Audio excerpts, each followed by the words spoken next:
네, 안녕하세요. 네, 추운 날씨에도 참석해 주셔서 감사드리고요. 연구소도 실장 최수정입니다. 오늘 많이 바쁘시고 하실 텐데 귀한 시간 내주셔서 참석해 주신 여러분께 우선 감사드리고요.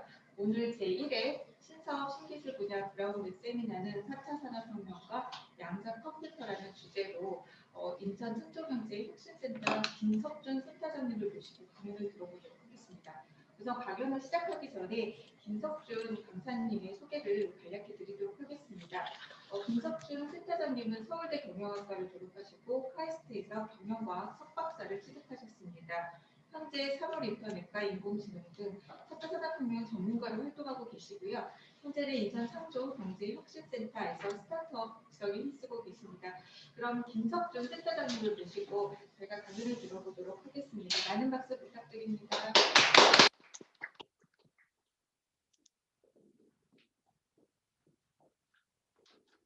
네, 안녕하세요. 조금 전에 소개받은 김석준입니다. 인사드리겠습니다.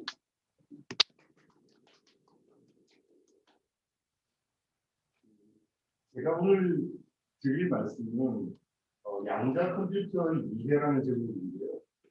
양자 컴퓨터라는 것은 사실은 굉장히 어렵고 이해하기 힘든 부분이 많습니다.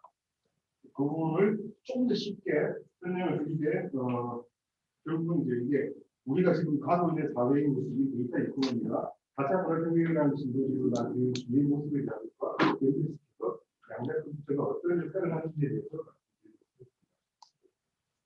먼저 제 개인적으로 잠깐 하시거든요.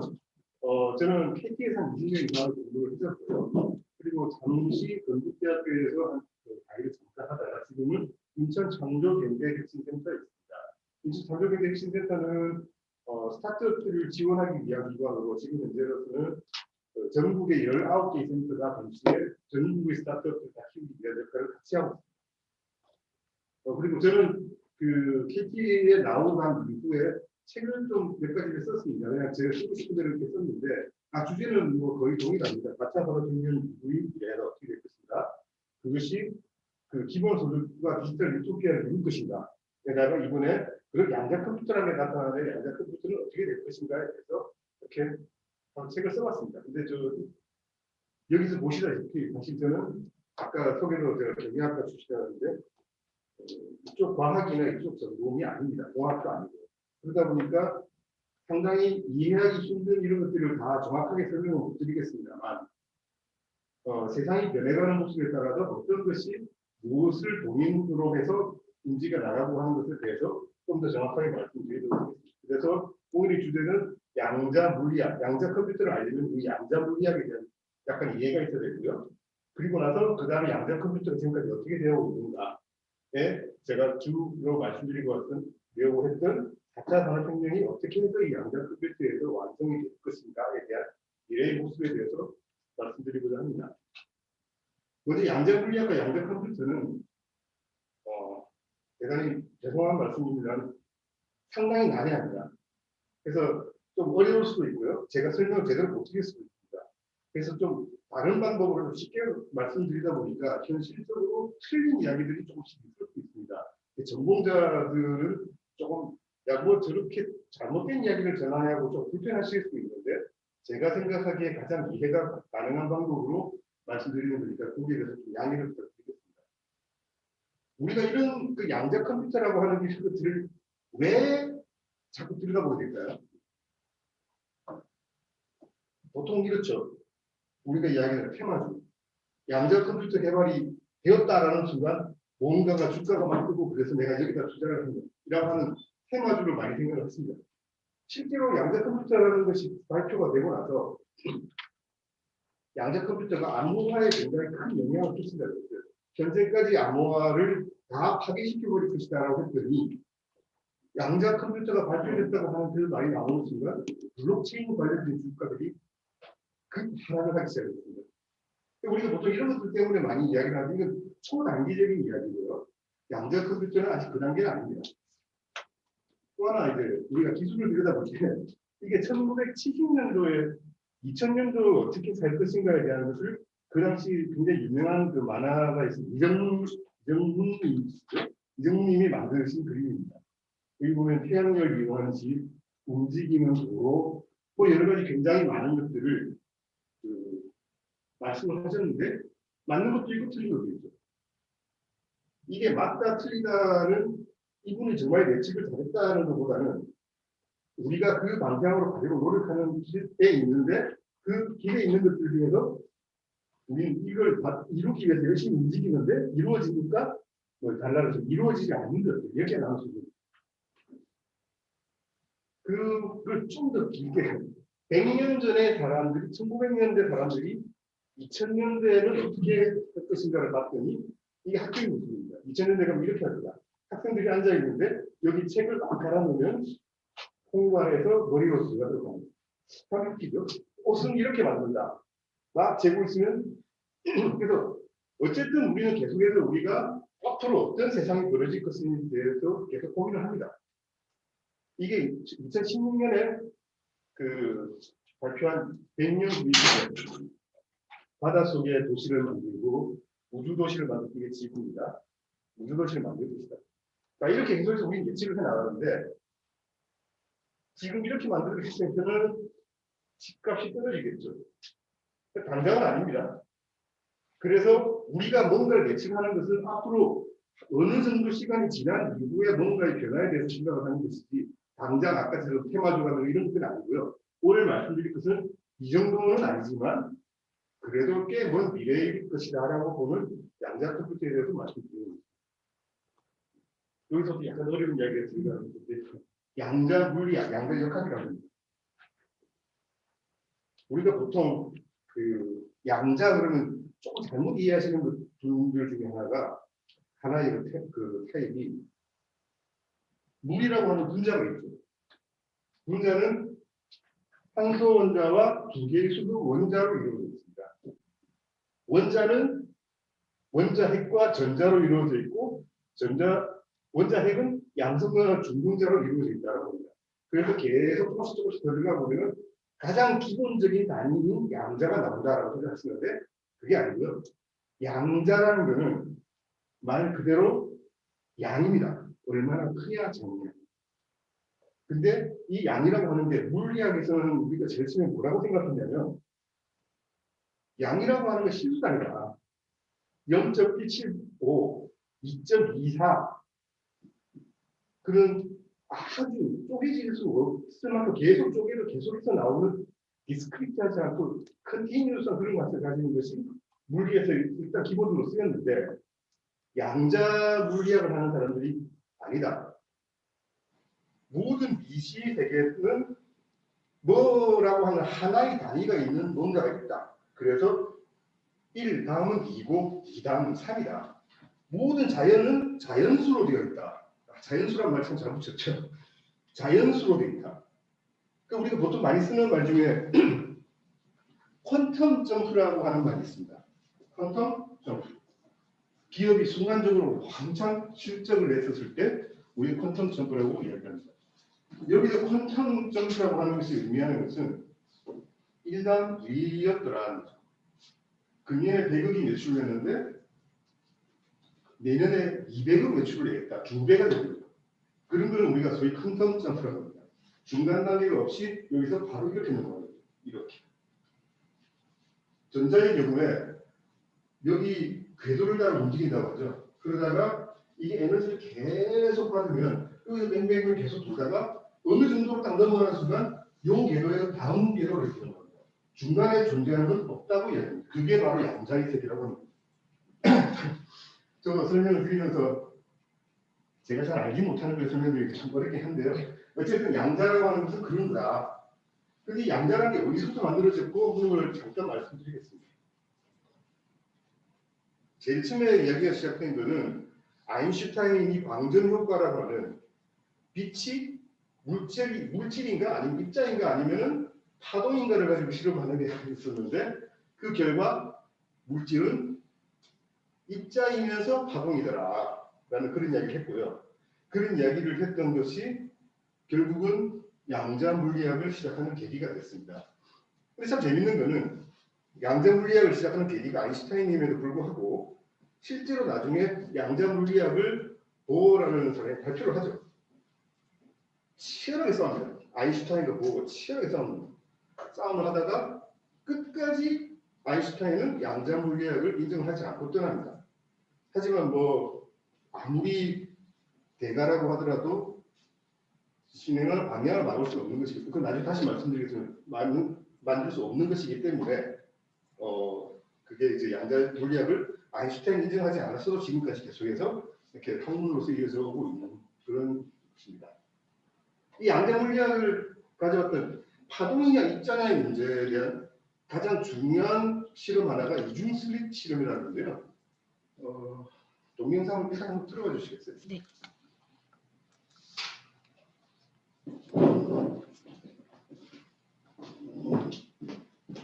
예. 죄송합니다.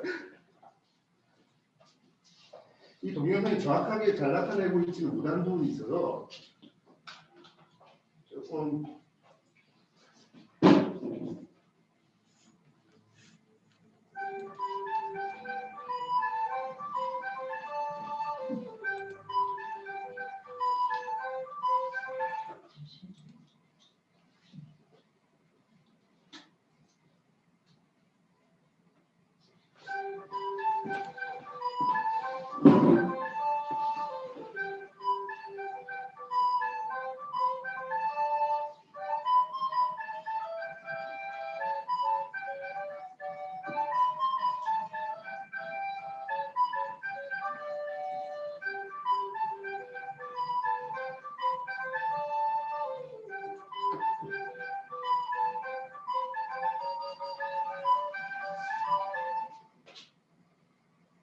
여기서 잠깐 말씀드리겠습니다. 이중 슬릿 실험이라고 하는 것은 광역판, 그러니까 딱 그 센서가 되는 판이 있고 그 앞에 판에다가 이렇게 세로로 아주 얇게 되어 있는 그런 그 틈이 있는 것을 이렇게 패러럴하게 병렬로 갖다 놓습니다. 그리고 나서 이쪽에서 빛을 쏩니다.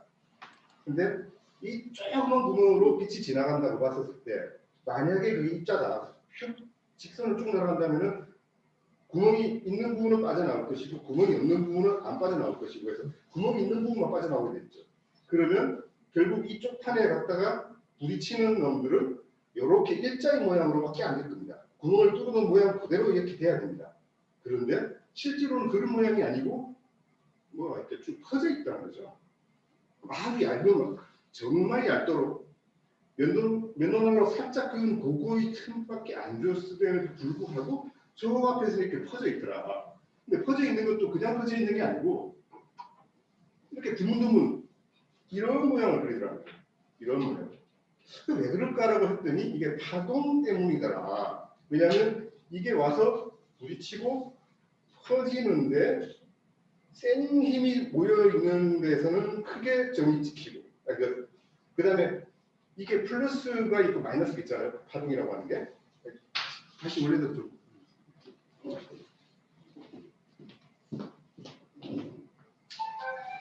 아니요. 슬라이드.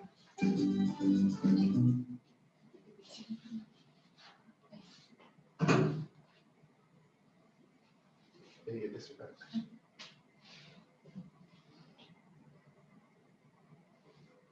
죄송합니다. 제가 손이 좀 많이 가는 사람입니다.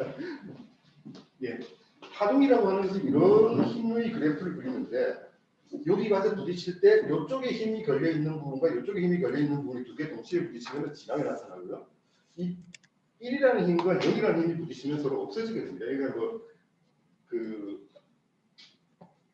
그런 파동의 특성 때문에 이 모양이 이렇게 나타나게 되는 거죠.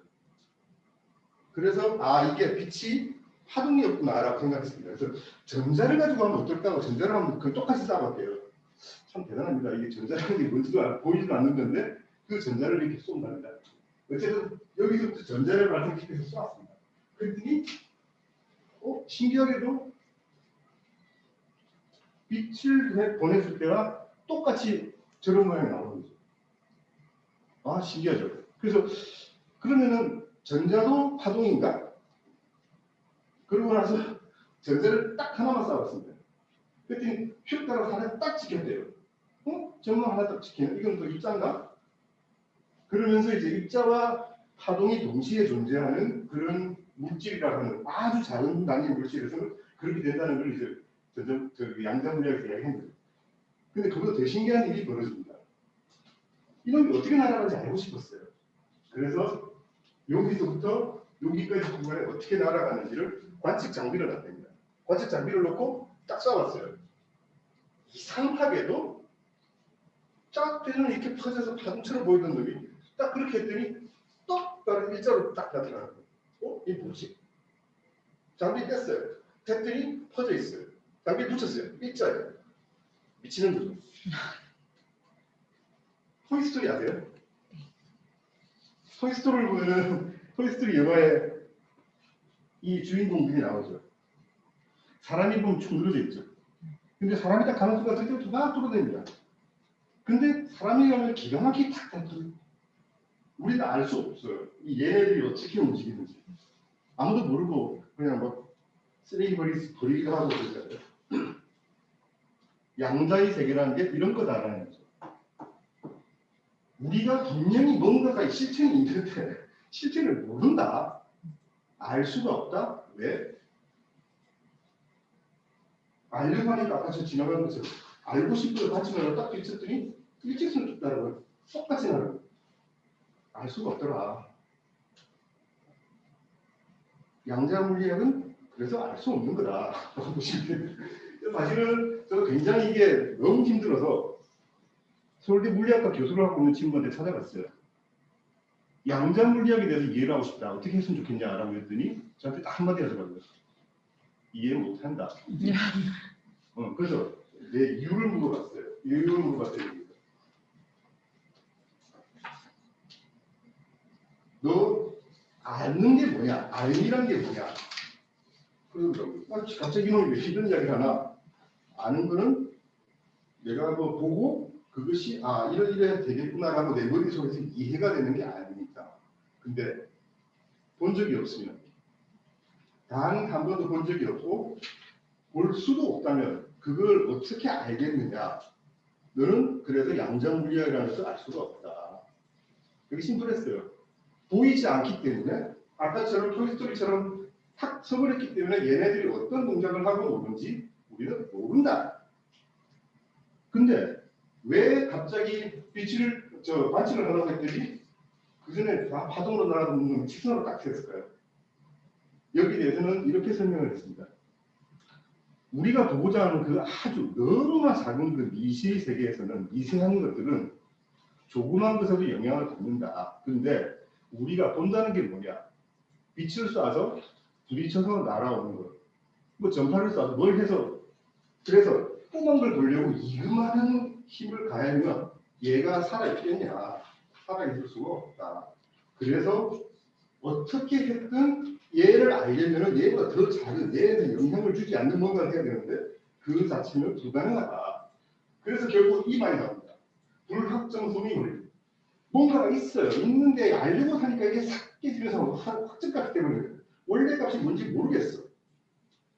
이걸 가장 기본으로 하는 게 양자 물리학입니다. 그래서 양자 물리학은 모른다고 시작을 해라. 관측 이전의 상황을 우리가 알 수 없어요. 어디에 있는지, 얼마나 갔는지, 속도가 어떤지에 대해서 정확히 알 수 없는 그런 것이기 때문에 확률론적인 세계를 가정을 했습니다. 여기서도 재밌는 이야기가 나옵니다. 확률론적인 세계다. 1 확률이 0, 1, 그렇게 되면은 확정값이 되는 건데 50대 50이다 라고 하면 인지 아닌지 모른다잖아요. 근데 양자물리학을 하는 사람은 인지 아닌지 모른다가 아니라고 합니다. 이기도 하지만 아니기도 하다고 이야기합니다. 존재 자체가 확률이다. 이렇게 존재할 확률이 얼마다가 아니고 존재 자체가 확률이다라고 이야기를 했어요. 그랬더니 이제 물리학하는 사람 중에 슈레딩거라는 분이 있어요. 화학을 하고 하시는 분인데 이분이 네가 만약에 그렇게 이야기한다면 이건 어떻게 되냐? 여기 원자 핵이 있는데 얘가 붕괴할 확률이 1시간 내에 붕괴할 확률이 50%라고 합니다. 근데 만약에 붕괴를 하면 요 스위치를 동작을 시켜서 여기 있는 병을 깨서 독가스가 발생합니다. 그러면 이 고양이는 죽겠죠. 자, 이걸 우리가 상자에 딱 담아놨어요. 아무도 모르게. 고양이가 있습니다. 1시간이 지났습니다. 그리고 열어보면 고양이는 죽었거나 살았거나겠죠. 근데 양자 물리학자들은 그걸 열어보기 전까지는 이 고양이는 죽었기도 하지만 살았기도 한다. 확률적으로 존재한다는 이야기를 한 거죠. 그 슐레딩거가 무슨 말? 이게 야 생각해봐라. 고양이가 죽거나 살거나지. 너가 열어보지 않았기 때문에 몰라서 그렇지 죽어있거나 살아있거나 해야 된다. 근데 죽거나 살거나지 죽어있지만 살아있는 고양이가 세상에 어디 있냐? 없다. 그래서 이 죽어있거나 살아있거나 두 개를 동시에 가지는 고양이가 없기 때문에 이렇게 깨진 것도 없고 이렇게 확률적으로 존재하는 것은 없다라고 이야기해요. 이게 양자물리학에서 이야기하는 유명한 슈레딩거의 고양이라는 이야기입니다. 근데 어쨌든 뭐는 이 정도의 큰 세상에서는 뭐 이게 당연한 이야기겠지만 아주 작은 미세의 세계에서는 이런 것은 존재할 수 있다라고 주장을 하고 했던 그때 엄청나게 싸웠어요. 엄청나게 싸우다가 맨 마지막에 이 회의에서 아인슈타인은 딱 한마디를 하고 나가요. 신은 주사위 놀이를 하지 않는다. 확률적인 세상이라는 건 없다. 이거나 아니거나지 이거 아닌 것은 없다라고 했는데 결국은 지금은 양자물리학의 힘을 얻어서 이거 아닌 것이 동시에 있는 것이 존재한다라고 지금 이야기를 하고 있습니다. 모르겠어요. 누가 말하는지 모르겠습니다. 어쨌든 물리학자들은 이렇게 철학스러운 이야기를 많이 합니다. 이게 양자물리학입니다. 그럼 이 양자물리학을 가지고 뭘 만드냐? 컴퓨터를 어떻게 만드냐? 제가 되게 황당했어요. 이건 아니거나, 근데 이기도 하고 아니거나 뭘 만들겠냐? 그리고 양자를 직접 컨트롤한다는 게 뭐냐? 굉장히 어려운 이야기였는데 그거를 지금 잠깐 다시 말씀을 드리겠습니다. 그 말씀드리기 전에 우리가 컴퓨터에 대해서 먼저 한번 이야기를 해보겠습니다.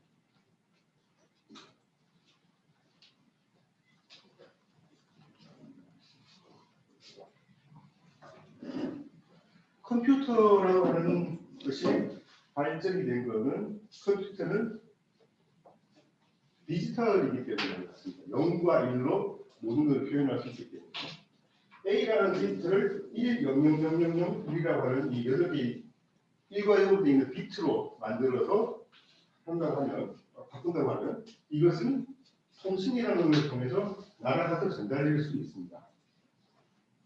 통신일 수도 있고 회로일 수도 있고요. 어쨌든 서로 이제 주고받고 하면서 A가 A로서 그대로 날아갈 수 있습니다. 그리고 이것은 그 컴퓨터 내에서 프로세서 내에서 이런 논리 게이트라는 걸 통해서 연산을 합니다. 글자로 연산하더라고요. 그래서 예를 들어서 이게 AND 게이트라는 건데 A라는 B에서 뭐가 0, 1이라는 시간에 날아오면 모아서 Y 값이 되는 건데 둘 다 0이면 0, 0, 1이면 0, 1, 0이면 0. 그러니까 모두가 1이 아닙니다.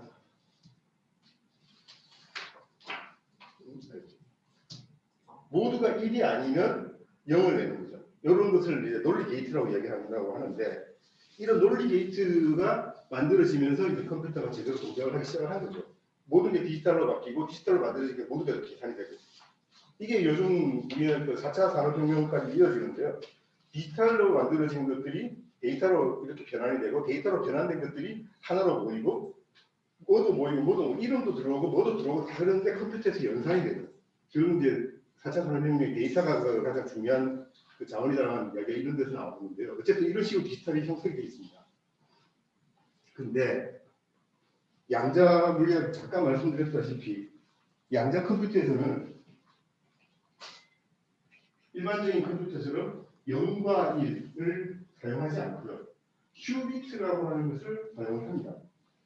큐비트라고 하는 것은 아까 말씀드린 것과 똑같이 0이기도 하지만 1이기도 하는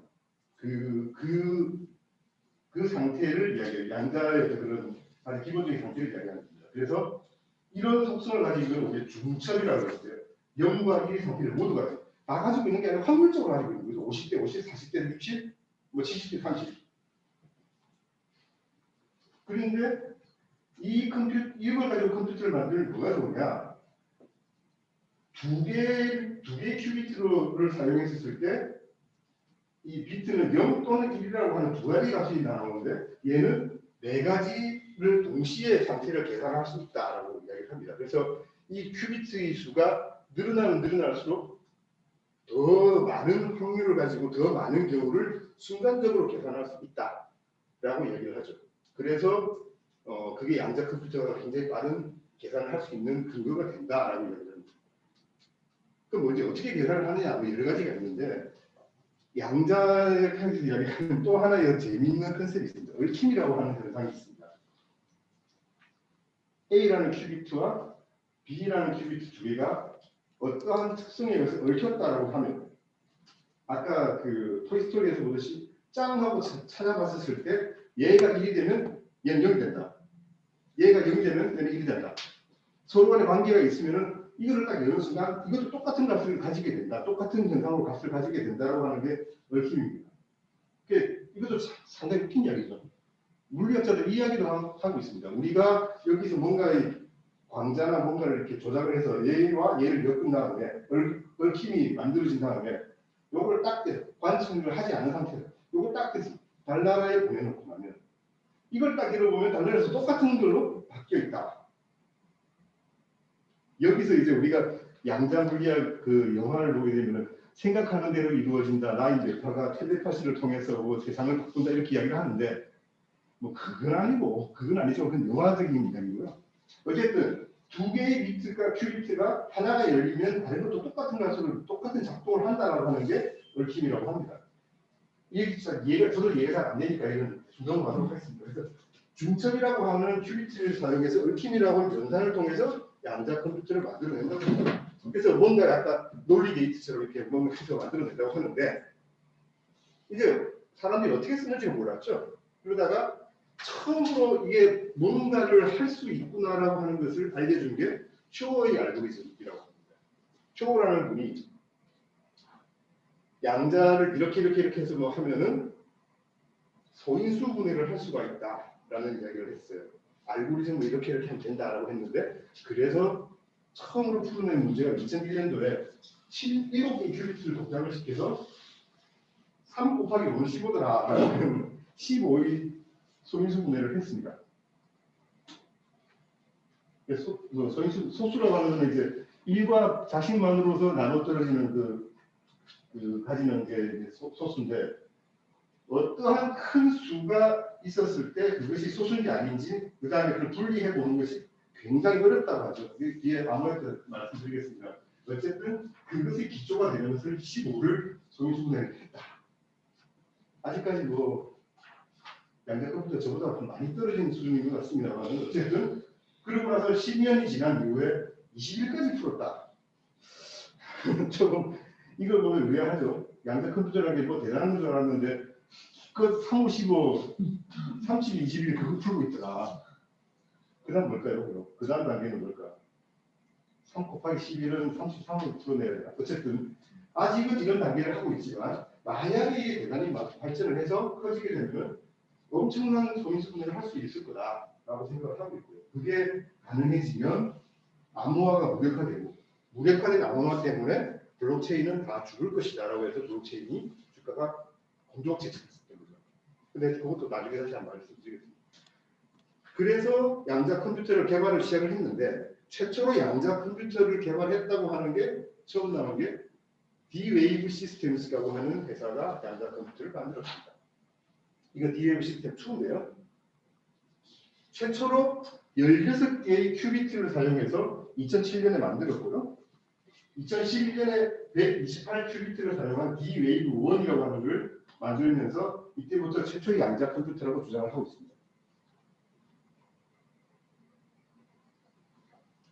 네, 그리고 2013년에는 D-Wave 2 512큐비트, 그 다음에 2015년에는 1000큐비트, 2017년에 2048큐비트를 동작시키는 양자 컴퓨터 D-Wave 2000Q라고 하는 것까지 만들어내고 있는데 이거는 그 양자 컴퓨터를 하는 사람에서는 양자 컴퓨터가 아니다라고 이야기를 하고 있습니다. 왜냐하면 아까 말씀드린 대로 디지털 컴퓨터가 논리 게이트나 이런 것을 통해서 계속해서 계산을 풀어나가는 반면에 이거는 그 방법이 아니고요. 시뮬레이티드 어닐링이라고 하는 방법을 이용한다고 합니다. 시뮬레이티드 어닐링이라고 하는 방법은 정확한 값을 계산하는 게 아니고 그 휴리스틱이라고 그러죠. 휴리스틱 방법으로 시뮬레이션 어닐링이라고 하는 게 금속을 뜨겁게 달구면 전자가 그 안에서 막 퍼져서 동작을 막 하다가 서서히 굳어지면서 가장 단단하게 굳어지는 모양으로 딱 만들어지는 그게 어닐링이라고 하는데요. 마치 그것처럼 0과 1이라고 하는 값들 중에서 어떤 것들이 가장 어떻게 하면 가장 좋을지를 1과 0을 표시하는 막 어떤 전자적인 방법에서 흔들다가 서서히 가라앉아서 딱 고정되는 순간에 값을 내는 그런 방법으로 그 컴퓨터를 만들었다고 합니다. 그러다 보니까 우리가 아는 일반적인 그런 거를 풀어낼 수는 없고요. 전통적인 그 산업공학에서 최적화 과제인 뭐 트래블링 세일즈맨스 프로그램이라는 뭐 그런 것들을 풀어내는.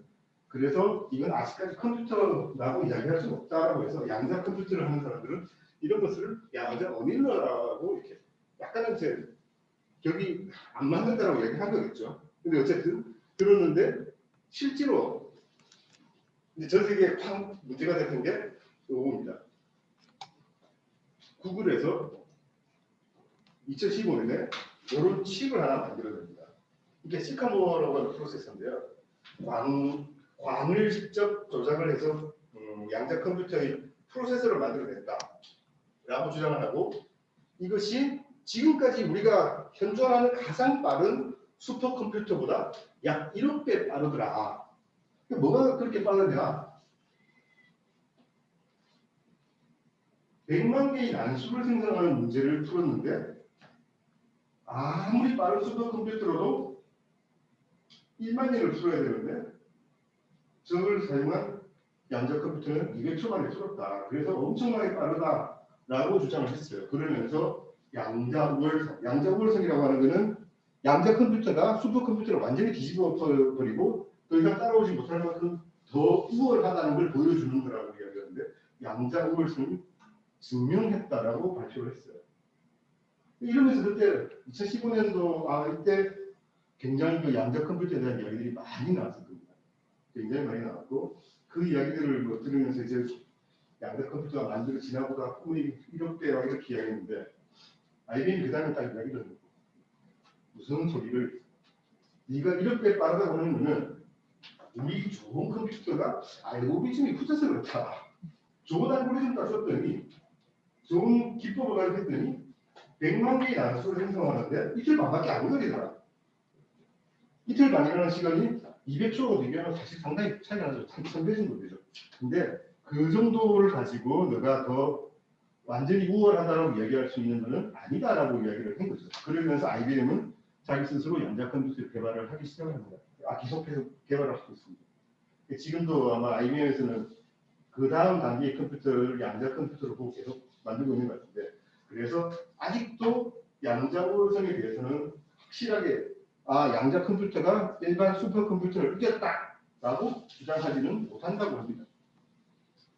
근데 어쨌든 지금 계속해서 개발이 나가고 있고요. 개발하다가 보면 이기는 때가 올 거다라고 이야기를 하고 있죠. 여기서 양자 컴퓨터가 왜 필요한가에 대해서 컴퓨터 하는 사람들이 저 이야기를 하죠. 우리나라가 반도체에서는 굉장히 뛰어난 기술을 가지고 있어서 점점 더 집적도를 올려가고 있는데 이 컴퓨터에 쓰고 있는 반도체가 일정 정도의 집적도가 넘어가면 사용이 불가능하다고 합니다. 왜 그러냐 했더니 전자라는 놈이 회로라고 하는 선을 따라서 이렇게 움직여야 되는데 너무나 작은 단계로 가게 되면 이 전자 터널링이라고 그러는데요. 여기 있고 선이 있으면 이렇게만 움직여야 되는데 전자가 갑자기 이렇게 뛰어나는데요. 어느 정도 이상의 집적도가 되고 그러면 가다가 이렇게 넘어가 버리면 컴퓨터가 아니잖아요. 계산이 틀려지잖아요. 그래서 아무리 우리가 컴퓨터를 집적도를 가지고 더 잘 만들어도 어느 정도 이상은 못 가는 그런 부분이 물리적으로 있더라. 그래서 양자 컴퓨터라는 놈이 그 부분을 넘어갈 거기 때문에 우수할 것이다 라고 이야기를 한다고 합니다. 그래서 양자 컴퓨터는 계속해서 개발을 하고 있고요. 지금도 개발하고 있고 그러나 언제 개발될지는 아직도 아무도 모르는 그런 부분입니다. 근데 아까 양자 어닐러 말씀드렸는데 2000큐비트를 사용했대요. 근데 시커모어는 54큐비트를 사용했대요.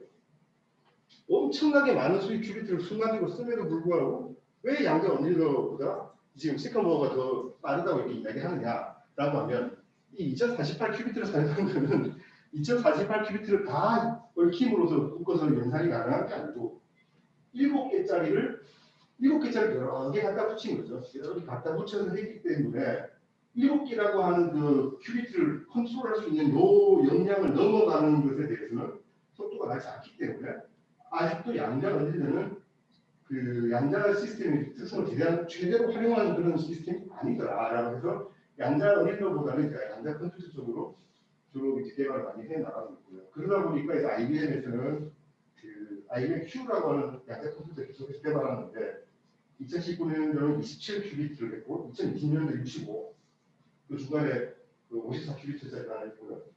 127, 433, 1000이 넘어가면 이 정도 되면은 이때부터는 정말 제대로 된 컴퓨팅이 가능한 양자 컴퓨터가 되지 않겠느냐라고 IBM에서는 생각을 하고 있습니다.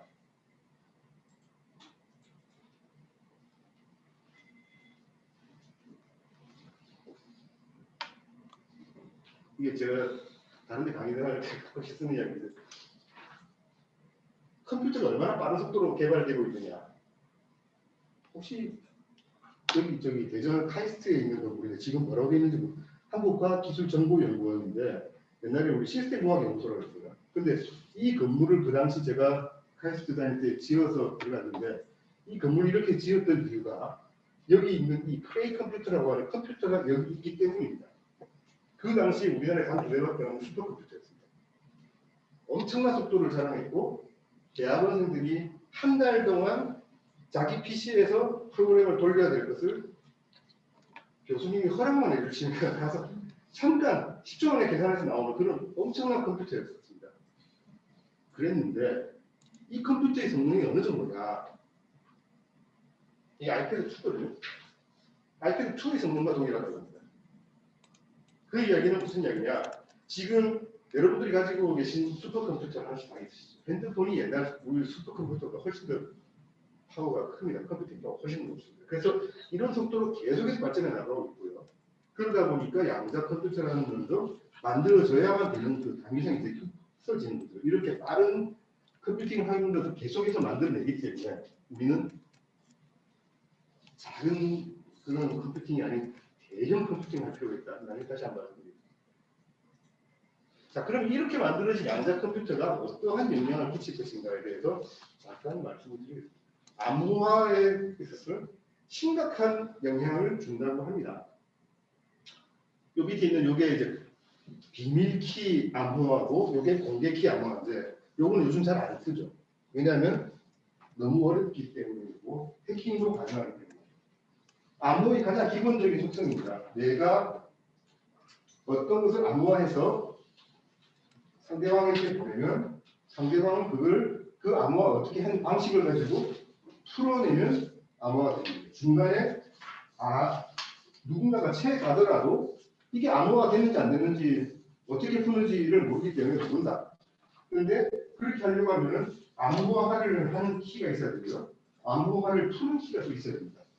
이 두 가지 키가 필요한데 이렇게 하다 보니까 이 사용자가 암호화를 했어요. 하고 나서 이 키를 어떻게 얘한테 보내야 돼요.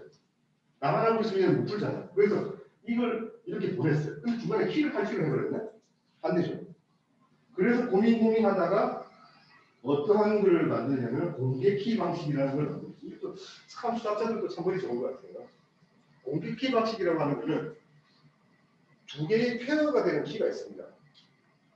그 키와 키 간의 관계는 뭐 관계가 있겠죠. 근데 어쨌든 하나는 공개키, 하나는 비밀키입니다. 그래서 하나의 비밀키를 내가 가지고 공개키는 그냥 막 뿌려도 됩니다. 그런데 암호화를 해서 만들어야 되는 사람은 이 공개키를 가지고 만듭니다. 만들어서 파일 암호화시키는 걸 암호화시켜서 상대방한테 이 사람한테 보내죠. 그러면 어떻게 푸느냐? 나만 가지고 있는 비밀키로 풀어냅니다. 그러면 이 비밀키는 단 한 번도 바깥에 공개한 적이 없기 때문에 공개키만 공개했기 때문에 누군가가 탈취해갈 염려는 없는 거죠. 그리고 이 공개키로는 암호를 풀 수가 없기 때문에 역으로 풀 수 없도록 만들어 놨다고 합니다. 그래서 누구든지 암호화를 할 수는 있으나 볼 수는 없는, 보는 거는 오로지 이 사람만 가능한 이런 키 방식을 암호화 방식으로 만들었다고 합니다. 이게 공개 키 알고리즘이라고 합니다. 참 신기하죠. 소프트웨어 참 머리 좋은 것 같아요. 어쨌든 이렇게 하다 보니까 공개 키 알고리즘에서 이 양쪽 공개 키와 개방 누구도 아는 공개 키와 나만이 알고 있는 개인 키, 비밀 키를 어떻게 만드느냐의 방법이 굉장히 중요합니다. 그리고 이 공개 키가 아무리 바깥에서 무슨 걸 해도 비밀 키를 찾아낼 수 없도록 관련을 찾을 수 없도록 하는 그 기법이 굉장히 중요한데요. 그 기법을 만든 게 바로 RSA 방식이라고 하는 겁니다. 위베스트와 셰미르와 아델만이라고 하는 세 사람이 만든 악자를 따서 RSA 방식을 하는데요. 이게 저 비밀 키와 공개 키를 만드는 방법을 제시한 방법입니다. 제시한 알고리즘입니다. 이 사람들은 어떻게 했는지는 정확히 모르겠으나 어쨌든 140자리 이상 긴 소수 1과 자기 자신만으로 나눌 수 있는 그 긴 소수 두 개를 곱선으로 연산을 하게 되면 뭔가 이렇게 숫자가 엄청나게 긴 게 나오겠죠. 긴 게 나오고 그걸 뭐 어떻게 해서 키를 만들어낸다고 합니다. 그래서 두 개의 키를 만들어내면 저 공개 키 알고리즘을 적용할 수 있다는. 그러면 이걸 알아내려면 비밀 키라고 하는 걸 알아내려면 공개 키를 가지고 뭔가 연산을 통해서 비밀 키를 알아낼 수 있는 방법이 있대요. 있는데 140자리 이상을 곱해 그 엄청난 숫자를 인수분해를 해서 원래 140자리의 두 개의 페어를 찾아내면 그 비밀 키를 알아낼 수 있다는 겁니다. 그런데 그걸 풀기 위한 시간이 지금 슈퍼컴퓨터로도 몇만 년 걸린다는 거죠. 암호화 방식은 그겁니다. 암호화가 풀지 못하는 게 아니고요. 푸는데 무지무지 시간이 많이 걸리도록 만들어 놓은 게 지금 현재 암호화입니다. 그래서 이걸 아무도 못 푼다가 아니고 어떤 사람도 빨리 풀 수 없다라는 거죠. 그런데 슈퍼컴퓨터가 나타나서 이렇게 해서 소용이 없는데 양자 컴퓨터가 나타나면 이렇게 빠르다고 하니 금방 나오지 않느냐. 라고 해서 암호화에서는 민감한 반응을 보이는데 양자 컴퓨터가 나오면 이제 우리 암호화는 다 끝났다. 다 새로운 방식으로 만들어야 된다라고 이렇게 하기 시작을 합니다. 근데 어쨌든 암호화는 실제 그렇게 되고요. 그러다 보니 이 블록체인에서는 신뢰성이 최우선인데 암호화가 최우선인데 이게 힘들어지게 된 거죠. 그래서 블록체인이 앞으로 양자 컴퓨터 때문에 망가진다고 하고 있지만 아직까지 그거는 잘 모르고요. 어떻게 될지는 좀 더 시간이 지나봐야 할 것 같습니다. 그런데 어쨌든 암호화 측면에서는 굉장히 큰 타격을 입을 것이다. 새로운 방법이 나와야 될 것이다. 그래서 요즘 뭐 양자 암호화 이런 것도 계속해서 연구를 하고 있는데요. 그런 것들이 있습니다. 좋아지는 것들이 인공지능입니다. 우리 저는 이제 강의할 때마다 얘기하는데 전 세계에서 최고로 뛰어난 기사, 바둑 기사는 이세돌 구단이다. 왜? 알파고를 한 번 이겨봤습니다. 인공지능을 이길 수 있는 이겼던 유일한 사람이 아닐까 저는 생각을 합니다. 그때 우리가 2016년인가요? 알파고가 우리나라 이세돌을 갖고 와서 했을 때 세상이 뒤집어지는 줄 알았죠. 야, 우리보다 똑똑한 컴퓨터가 나왔다고 생각했습니다. 그런데 잘 생각해 보면은 바둑이라고 하는 것은 사람이 가장 지적인 거 이렇게 이야기하지만 실제로는 룰은 굉장히 단순합니다. 모든 것이 계산이 가능합니다. 단 계산할 수 없을 만큼 경우의 수가 너무너무 많기 때문인 거죠. 그래서 만약에 알파고가 아니고 슈퍼컴퓨터가 아니고 양자 컴퓨터가 빼가게 된 그런 알파고 퀀텀이라는 놈이 있었다면 이세돌이 아니라 누구라도 못 이깁니다. 왜? 최고의 제일 정확하게 딱 제일 좋은 값을 찾아낼 거기 때문에. 바둑이라는 놈은 이런 놈입니다. 그래서 너무나 많은 계산을 순간적으로 해낼 수만 있다면 할 수 있는 것들이 많다. 인공지능 역시 마찬가지다. 이게 근데 인간의 지능을 이긴다라고 이야기하기는 사실 좀 오해가 있다. 어쨌든 인공지능은 무수히 많은 그런 어플리케이션들이 만들어지면서 새로운 것들을 계속 만들어 나갈 것이다. 머신러닝 같은 것도 잘할 수 있을 것이다. 그리고 요즘 우리가 이야기하는 디지털 트윈. 도시 하나를 다 0과 1로 만든 데이터를 다 만들어버렸어요. 그러고 나서 이 안에서 일어나는 모든 일들을 계산된 가장 잘 계산된 시뮬레이션을 해서 가장 좋은 방법으로 도시를 만들어 나가는 그런 것들이 가능해지는 거죠. 그래서 4차 산업혁명이라고 하는 게 다 이렇게 데이터를 가지고 뭔가를 조작해서 새로운 세상을 만들어 나간다고 봤었을 때 양자 컴퓨터가 나타나게 되면은 이런 것들이 굉장히 과속화될 거다. 전 세계가 뒤집어질 수 있는 그런 것들이 계속 만들어질 수도 있다라고 하는 그런 생각을 할 수 있습니다. 그러면 이제 우리가 또 하나 우려가 있죠. 레이 커즈와이라는 분이 이렇게 이야기하셨습니다. 2045년이 되면 인공지능이 무지무지 발전하면서 모든 인류의 머리를 다 짜내도 개보다 못할 거다. 인공지능이라는 놈이 제대로 나타나기만 하면은 이때만 되면은 우리가 아무리 난리를 부리고 사람들끼리 모여서 아무리 회의를 해서 좋은 걸 해도 인공지능이 만든 답보다는 못할 거다라고 이야기하면서 이 때를 싱귤러리티 특이점이라고 해요. 특이점. 이때가 되면은 사람이 인공지능한테 진다. 근데 이게 될까? 걱정이 됩니다. 슈퍼컴퓨터가 아니고 양자 컴퓨터라면 더더구나 더 가능할 수도 있다고 볼 수 있습니다. 하지만 잘 생각해 보면은 우리가 계산이라고 하는 것은 있는 데이터를 활용해서 뭔가를 만들어내는 것이고요. 사람은 뭔가 뜬금없이 툭툭 튀어나오는 그런 또 이상한 것도 있습니다. 그걸 우리가 천재적 창의력이라고 그러는데 그것까지도 따라잡을 수 있을지는 사실은 모르는 거고요. 그러다 보니까 아무리 발전된 컴퓨터가 나와도 인공지능이라는 놈이 사람보다 더 우수할 수 있을 것이냐에 대한 것은 아직도 의문은 있습니다. 다만 양자 컴퓨터가 나왔을 때는 어떻게 될지는 또 두고 봐야죠. 네, 적어도 제가 활동할 시기는 아닌 것 같아서 좀 안심하긴 합니다만 저희도 집에 딸이 하나 있어서 우리 딸은 이렇게 인공지능보다 못한 놈이 좀 걱정이 되긴 합니다.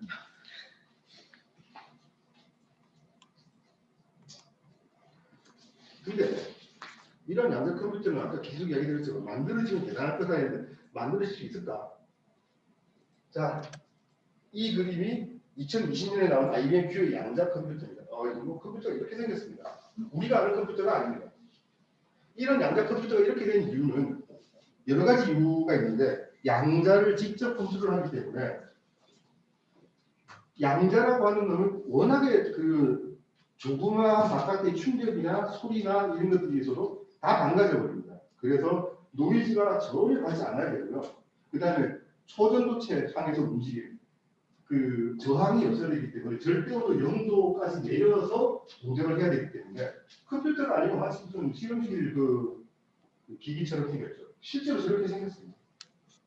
그래서 주변의 충격이나 노이즈 굉장히 약하고 그리고 양자라는 것을 지금 현재 우리가 컨트롤할 수 있는 시간은 0.00초 아주 짧은 시간 동안밖에 컨트롤할 수 없기 때문에 뭐 연산을 얼마나 길게 할 수 있을지 여러 번 할 수 있을지 이런 것들에 대해서 아직도 전혀 모른다는 거예요. 개발은 계속 하고 있습니다만 가능할지는 모르겠다. 그리고 세 번째, 불확정성이 원리. 한번 딱 따고 나면 그냥 끝입니다. 더 이상 계산은 안 됩니다. 근데 그 중간 단계를 전혀 모르는 상태에서 얘가 제대로 동작을 하면서 제대로 결과물을 만들고 있는지에 대한 검증은 안 됩니다. 자, 그러다 보니 양자 컴퓨터라고 하는 것은 기술적으로 만들기에 너무너무 어렵고 그리고 운영하기도 너무너무 어렵다. 그렇게 보면 이 양자 컴퓨터는 우리가 생각하는 그런 집에서 쓰는 이런 PC 컴퓨터가 아니죠. 작은 단위로 만드는 게 아니고 저렇게 큰 단위에서 이렇게 만들어야 됩니다. 고온 조준, 상온 조준 도체가 만들어지고 충격이 아주 그 튼튼하게 만드는 뭐 시드나 이런 것들이 있으면 모르겠지만 그래서 결국은 저런 모양으로 슈퍼컴퓨터로 나라에 한두 개 있는 정도의 수준으로 수준이 될 거다. 그래서 슈퍼컴퓨터의 기능을 대체하는 것이지 우리가 아는 컴퓨터의 기능을 다 대체할 수가 없다. 이러다 보니 이제는 일반적이고 퍼블릭한 도메인에서 막 쓰는 건 아니더라는 거죠. 이게 뭘 의미하냐면 우리가 기술이 세상을 바꿀 때 그 세상을 바꾸는 기술은 가장 좋은 기술, 가장 우수한 기술이 아닙니다. 어떠한 기술이 세상을 바꾸느냐? 가장 평범하게 수많은 사람들이 동시에 쓸 수 있는 기술이 세상을 바꿉니다. 우리가 통신이 발전하게 되면은 인터넷이 만들어졌기 때문이 아니고 인터넷을 쓸 수 있는 월드 와이드 웹이라는 놈이 만들어지면서 어느 누구도 컴퓨터를 마음대로 인터넷을 쓸 수 있게 됐기 때문에 가능한 겁니다. 그리고 또 지금 우리 모바일 앱, 그 수많은 사람들이 뭔가를 써요. 쓰는데 핸드폰에서 내가 다 써요. 그렇게 될 때 바뀐 거예요. 그래서 슈퍼컴퓨터라고 하는 것은 그렇게 쉽게 세상을 바꿀 건 아니다. 근데 어쨌든 4차 산업혁명 되는 데이터가 많이 쓰이는데 이게 좀 쓰일 건데 어떻게 쓰일 거냐? 어떻게 쓰일 거냐 하는 걸 보겠습니다. 어떠한 일이 있더라도 아마 양자 컴퓨터는 4차 산업혁명을 완성하는 되게 쓸 거다. 첫 번째는 통신입니다. 통신이 계속 발전하고 있어요. 엄청나게 빠른 속도의 통신이 가능해지고요. 5G 뒤에 6G로 넘어가야 되는 진짜 사람과 사람 간이 아닌 기기와 기기 간의 데이터가 굉장히 많이 왔다 갔다 하죠. 그리고 사물 인터넷과 같은 것을 통해서 데이터가 계속 생성이 되죠. 그리고 클라우드 서비스에 의해서 한 곳에서 모든 것을 다 할 수 있는 그런 여기에 양자 컴퓨터가 딱 있으면 전 세계에 어디든지 다 같이 이렇게 일을 할 수 있는 게 되는 거죠. 그래서 클라우드 엣지라는 개념에 의해서 뭔가 이렇게 계속 만들어지고요. 지금도 클라우드 엣지라는 개념이 만들어져 있습니다. 그래서 여기 이제 클라우드 엣지 개념을 잠깐 말씀드리면 클라우드라고 하는 건 중앙 서버 큰 데서 모든 계산을 다 하는 건데 엣지라고 하는 것은 이 바깥에서 그때 그 지역에 필요한 것들에 대해서만 계산하는 겁니다. 그래서 클라우드 서비스 중앙 클라우드 서비스와 바깥에는 엣지 서비스가 같이 연결되면서 클라우드 엣지라고 하는 정말 빨리 처리가 되는 거는 엣지에서 처리를 하고 그 다음에 굉장히 크고 뭔가 오퍼레이션이 커야 되는 중앙 클라우드에서 하는 이런 개념으로 해서 이렇게 연결되는 개념으로 나가는데 요즘은 이 엣지라고 하는 여기에 또 모바일 쪽으로 나가면서 모바일 엣지라는 얘기를 하죠. 근데 어차피 이렇게 되면은 여기가 슈퍼컴퓨터가 자랑을 하게 되면 수많은 지금 우리가 가지고 있는 모바일 폰도 괜찮고 PC도 괜찮고 이 모든 것들이 서로 통신을 하면서 아까 말한 5G, 6G 통신을 하면서 계속해서 뭔가를 만들어 나갈 것이다 라고 하는 것이죠. 마지막입니다.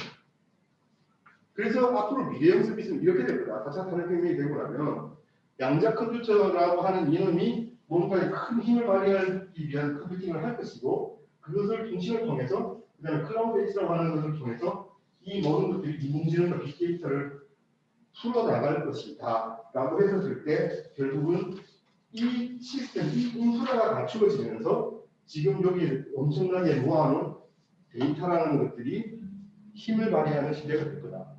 그래서 구글이라고 하는 이 거대한 제국은 이거를 만들기 위해서 양자 컴퓨터를 개발하고 있는 거 아니냐 그렇게 보는 거죠. 그래서 이렇게 봤었을 때 그럼 이제 우리는 뭘 해야 될 것인가?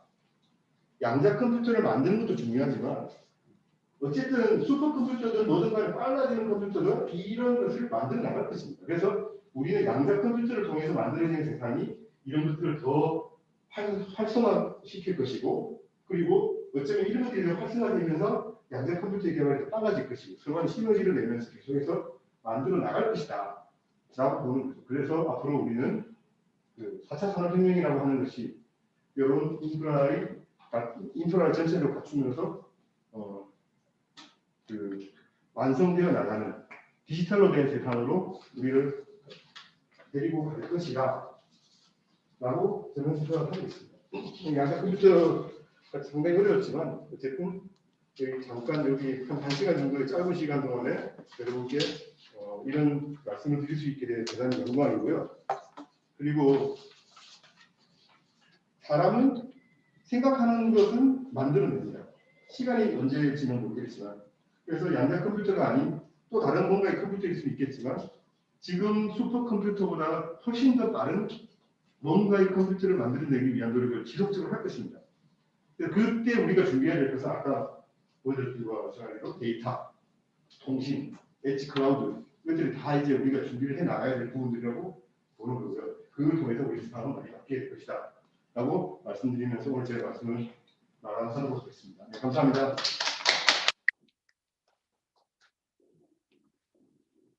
네, 좋은 말씀 감사합니다. 우선 강연 해주신 김석훈 센터장님께 다시 한번 감사합니다.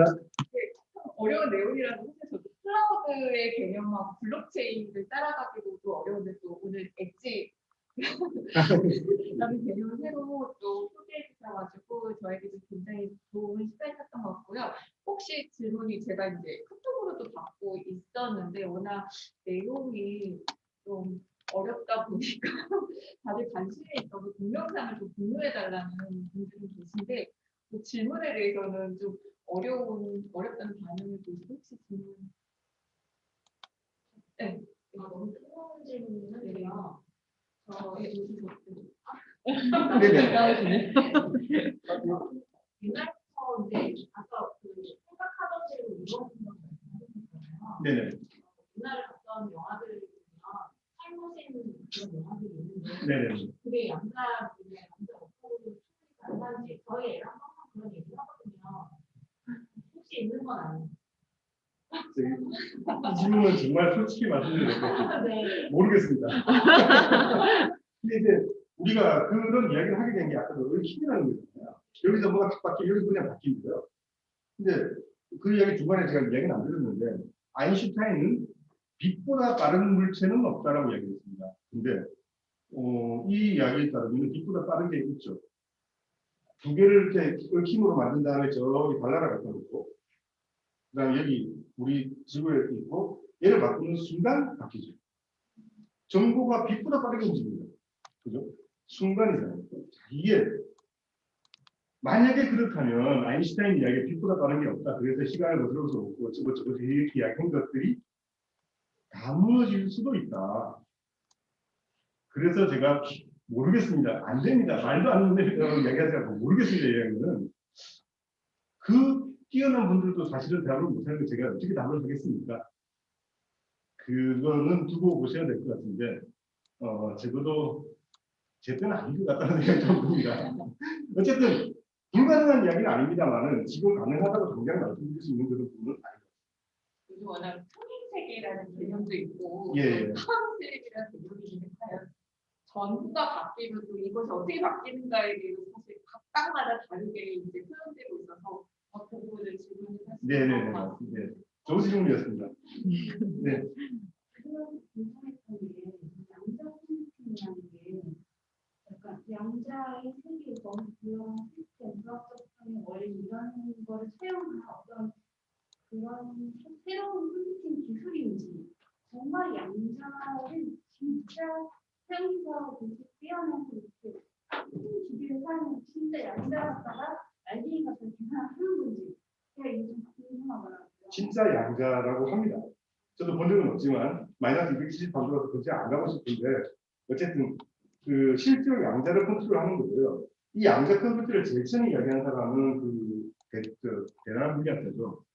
그 파인만이라고 하는 사람이 물리학 그 노벨 물리학상도 받고 이분이 제일 처음 양자 컴퓨터를 제일 처음 이야기했었을 때는 이걸 가지고 이런 컴퓨터를 만들자고 이야기하신 게 아니고요. 양자 물리학이라고 하는 게 너무나 복잡하고 힘드니 그걸 계산할 때 실제 양자를 써보면 훨씬 좋을 것이다 라고 해서 이 양자 컴퓨터의 개념을 이야기를 하셨고요. 그래서 실제로 우리는 양자를 컨트롤합니다. 그래서 빛자를 활용하는 거야 아니면 전자를 쓰는 거야. 그러니까 실제로 우리가 눈에 보이지 않는 조그만 것들을 가지고 뭔가를 컨트롤하는 거고요. 아까 시그모어 칩이라고 하는 그 칩도 그런 것들입니다. 그래서 연산을 어떤 식으로 하냐 했더니 빛이라는 그 광자가 있는데 이 광자와 광자를 가까이 붙이면 그러고 동작을 하면서 얽힌 상태가 되고 뭐 이거를 뺐다가 붙였다가 하면서 뭔가 서로 간에 그 연관관계를 만들면서 계산을 한다라고 이야기를 하더라고요. 실제로 그 조그만 것들을 건드려서 하는 것이고 그러다 보니 아까처럼 그렇게 큰 장비가 아주 추운 데 있는 그런 장비가 필요하게 된 거다 이렇게 보시면 될 것 같습니다. 결국은 장비를 조준할 수는 없지만 장비에서 나오는 데이터나 계산법을 사용해서 PC에서는 또 양자하고 어떤 식으로 운영을 해볼 수 있는 기회가 생길 수 있겠네요. 그게 이제 아까 말씀드린 클라우드 엣지라고 하는 그런 개념으로 내가 이쪽에다 얘기하면은 사실 여기서 컨트롤하기 되게 힘들 거 아니에요. 그 양자 컴퓨터는. 그러니까 누군가가 이렇게 연결시키는 그런 장치도 만들겠죠. 그러면 이렇게 연결돼서 얘가 계산을 해서 나한테 답을 주는 그런 형식으로 클라우드 엣지 개념으로 이제 양자 컴퓨터는 클라우드 안에 있는 그런 시스템으로 할 수 있겠죠. 근데 제일 처음에 그 이야기했던 파인만의 어떤 그런 양자 컴퓨터의 개념과는 좀 다릅니다. 파인만은 양자 물리학을 계산하기 위한 계산 장치를 이야기했던 것이고 지금 그게 이제 점점 발전하면서 컴퓨터와 같은 이 형태로 바뀌고 있는 거고 이게 만약에 가능해진다면은 또한 대단한 일이 벌어지겠죠. 예. 좋은 질문이었습니다. 그러면 이상으로 제 후대 신기술의 신사업 신기술 분야 그라운드 세미나를 마치도록 하겠습니다. 다시 한번 좋은 말씀 해주시기 감사합니다.